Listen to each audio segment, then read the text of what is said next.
तो पार्टी ने दूसरे कैंडिडेट को उतारा है और वहाँ से पार्टी के राष्ट्रीय अध्यक्ष जी का लेटर आ गया, तो जाहिर सी बात है हमारा पेपर तो निरस्त हो गई, सिंबल निरस्त हुआ है, पेपर निरस्त नहीं। अब क्या स्ट्रेटजी होगी सांसद जी आगे? देखिए, समाजवादी पार्टी का मैं कार्यकर्ता हूँ, कार्य करता रहूँगा। मजबूरी सिर्फ यह है कि मैं मुरादाबाद में चुनाव प्रचार नहीं कर सकता। बाकी जहाँ भी पार्टी चाहेगी मैं वहाँ पे प्रचार करूँगा। जो प्रत्याशी अब जैसे पार्टी ने सिंबल दिया है जिनको, वो उनको सपोर्ट करेंगे, उनके समर्थन में प्रचार करेंगे आप? नहीं, मैंने कहा नहीं, मैं प्रचार नहीं कर सकता, मेरी मजबूरी है।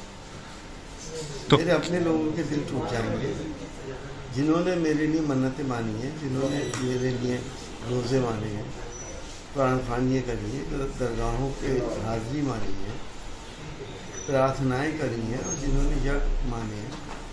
अगर मैं ऐसा करूँगा तो उनके दिल टूट जाएंगे। तो क्या लगता है इस पूरी जो रामपुर में भी इसी तरीके से हुआ है, रामपुर में भी 2 प्रत्याशी द्वारा नामांकन अभी किया है, स्कूटनी वहाँ चल रही है, तो क्या कहना चाहेंगे इस पर? नामांकन करा है, अब ये तो उन्होंने तो इंडिपेंडेंट नामांकन करा है, पार्टी ने जिसको उतारा है वो तो प्रत्याशी पार्टी का रहेगा ही।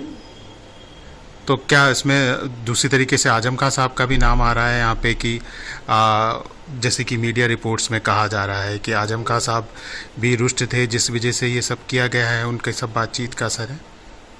देखिए, मीडिया रिपोर्ट्स में कंफर्म कुछ भी नहीं है कि आजम खां साहब को खुश करने के लिए यहाँ पर मुरादाबाद में उनकी कैंडिडेट को भेज दिया गया, लेकिन कंफर्म नहीं है, इसलिए हम क्या कह सकते हैं इसके बारे में।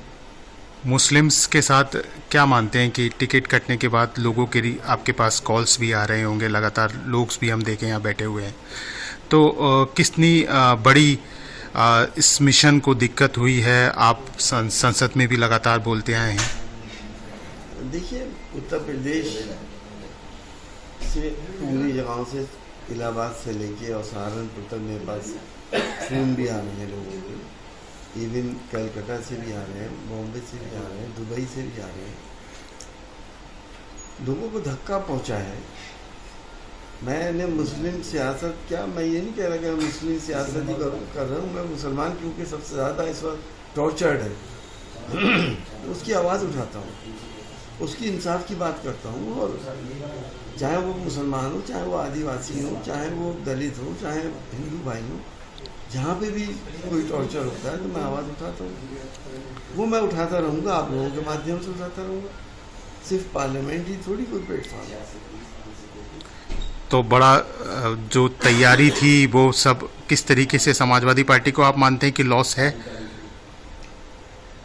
देखिए, समाजवादी पार्टी या इंडिया गठबंधन के फेवर में जनता है और हमें उम्मीद है कि जनता बीजेपी को हराएगी। समाजवादी पार्टी के आपने कहा कि कार्यकर्ता हैं, अब आप पुराने कार्यकर्ता हैं, तो प्रत्याशी को क्या कहते हैं कि कितने प्रतिशत समर्थन मिलने का, जो लोग आ रहे हैं, कितने प्रतिशत समर्थन उनको रहेगा और किस तरीके से पूरी चुनाव रहने वाला है, क्या स्ट्रेटजी रखनी चाहिए? चूँकि आप कार्यकर्ता हैं समाजवादी पार्टी के, आप बता रहे हैं। देखिए, मुरादाबाद के अलावा सब जगह प्रत्याशी के साथ लोग काम करेंगे, जनता जुड़ेगी। मुझे पूरी उम्मीद है कि गठबंधन की जीत होगी। और रामपुर को लेके क्या कहेंगे? सेटल हो जाएंगे वहाँ के इश्यूज भी।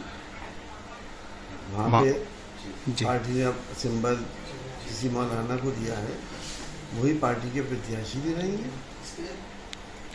आसिम रजा साहब ने भी वहाँ नॉमिनेशन किया है, समाजवादी पार्टी ही लिखा हुआ है अभी तक लिस्ट में, उनके नाम के आगे भी, और मोहिबुल्ला नदवी जो है उनके नाम के आगे भी समाजवादी पार्टी ही लिखा हुआ है, जो प्रशासन ने लिस्ट जारी की। सिंबल जिसके पास होता है वो प्रत्याशी होता है उस पार्टी का। सारे थोड़ी लिख सकते हैं इस बात को। तो बड़ी जी, सिंबल अगर वहाँ पे मौलाना के पास है तो वही प्रत्याशी है। कितनी बड़ी बाहरी प्रत्याशी की भी एक बात निकल के आ रही है यहाँ पर, तो बाहरी प्रत्याशी का भी, चूँकि मौलाना भी बाहरी प्रत्याशी ही है, हालांकि वो कहते हैं कि उस वार के आसपास के कहीं के रहने वाले हैं, तो कितना बड़ा अंतर इस पे पड़ेगा? देखिए, वो तो उस कॉन्स्टिट्यूंसी के हैं, लेकिन आज के दौर में बाहर से आया हुआ थोपा हुआ प्रत्याशी कोई पसंद नहीं करता। वोटिंग परसेंटेज पर असर पड़ जाता है। चाहे वो मुरादाबाद हो, मुरादाबाद में इस दर्द को बहुत झेला है। जब भी बाहरी प्रत्याशी आया, जीत के चला गया, उसके बाद मुरादाबाद को भूल गया। मुरादाबाद के रहने वाले को तो इंसान हर वक्त पकड़ सकता है। बाहरी प्रत्याशी यहाँ पे लोग पसंद नहीं करते। हमारे साथ भी एक बाहरी प्रत्याशी ने साजिश रची और एक दूसरी बाहरी प्रत्याशी को यहाँ पे लाके खड़ा कर दिया। संसद जी, के आपके पास भी कोई पत्र उसके बाद भी आया था, समय निकलने के बाद 3 बजे के बाद समाजवादी पार्टी की तरफ से? जैसे बहुत सारी मीडिया रिपोर्ट्स हैं, उसमें कहा जा रहा है कि एक पत्र आपके पास आया था जिसको आप लेके पहुंचे भी थे आपके कुछ कार्यकर्ता, और वहां पे जिलाधिकारी द्वारा समय निकलने की बात कही गई थी।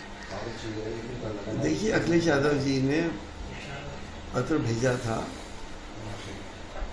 लेकिन हमारे यहाँ के एक, वही मैं कहूँगा, बाहर के कार्यकर्ता विधायक ने उनकी टीम को कैप्चर कर लिया और वक्त निकलवा दिया।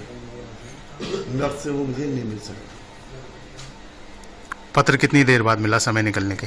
3:02 में।